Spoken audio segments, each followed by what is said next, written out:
कोटा से इस वक्त की सबसे बड़ी खबर।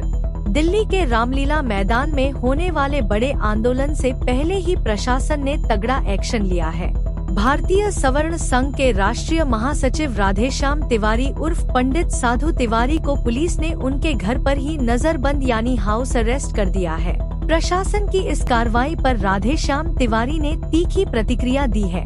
उन्होंने सरकार पर सीधा हमला बोलते हुए कहा कि सरकार सवर्ण समाज की आवाज को दबाने का काम कर रही है। यूजीसी के फैसले युवाओं के भविष्य से जुड़े हैं और आंदोलन से पहले रोकना हमारे लोकतांत्रिक अधिकारों का हनन है।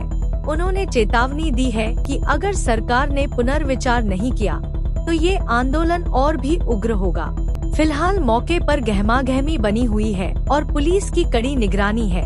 क्या सरकार इस आंदोलन के आगे झुकेगी या सवर्ण समाज की ये मांगे और बड़ा रूप लेंगी?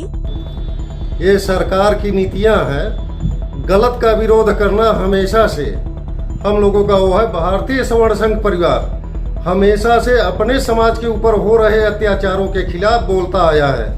यूजीसी SC/ST एक्ट जब विधेयक लाए थे उस समय सुप्रीम कोर्ट का सम्मान इस सरकार ने नहीं किया था और भारतीय सवर्ण संघ परिवार की तरफ से हम लोगों ने काफी मांग किया जिसका दुरुपयोग किया गया। आज उसका व्यवसायीकरण किया जा रहा है SC/ST एक्ट का।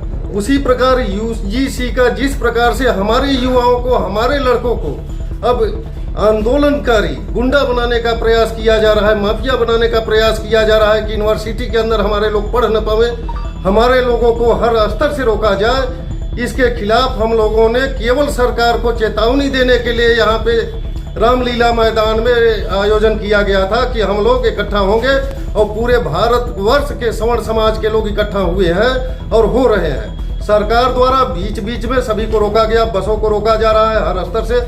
हमें भी यहाँ पे रोक करके रखा गया कि आपको अब नहीं जाना है। हम कहा कि कोई बात नहीं, हमारी आवाज हमारे लोग पहुंच चुके हैं और ये दबेगी नहीं। सड़क से संसद तक जब तक ये खत्म नहीं होगा तब तक सवर्ण समाज के लोग लड़ते रहेंगे। कुछ लोग कह रहे हैं कि ये एक राजनीतिक मुद्दा बनाया गया है, क्या कारण है ऐसा?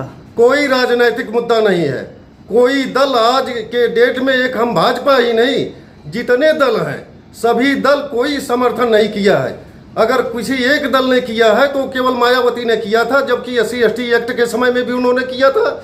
यूजीसी का भी उन्होंने कहा कि नहीं, इसे नहीं होना चाहिए, युवाओं के साथ खिलवाड़ है, आपसी भेदभाव पैदा किया जा रहा है।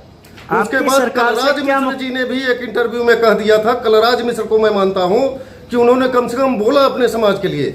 हमारे समाज के जितने सवर्ण नेता हैं इनको मैं ईश्वर से चाहता हूं कि सद्बुद्धि हो आए, नहीं तो फिर इस बार इनका विरोध किया जाएगा।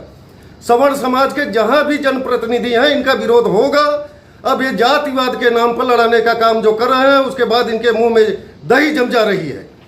एक आवाज ये नहीं बोल रहे हैं कि हमारे समाज के लोगों के साथ अन्याय हो रहा है। आपकी सरकार से क्या मुख्य मांगे हैं?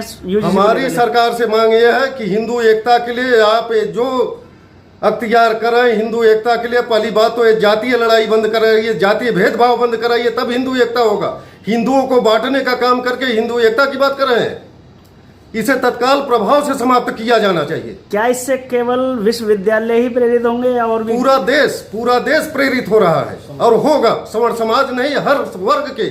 आज हमारे कितने OBC और SC वर्ग के ऐसे लड़के हैं जिन्होंने खुल करके विरोध किया है कि नहीं, इसे समाप्त किया जाना चाहिए। क्या इस प्रकार से आपकी आवाज को दबाया जाना सही है? नहीं, ये सरासर गलत है। ये सरकार की तानाशाही है। ये तानाशाही बर्दाश्त नहीं की जाएगी। इसका खामियाजा सरकार को भुगतना होगा।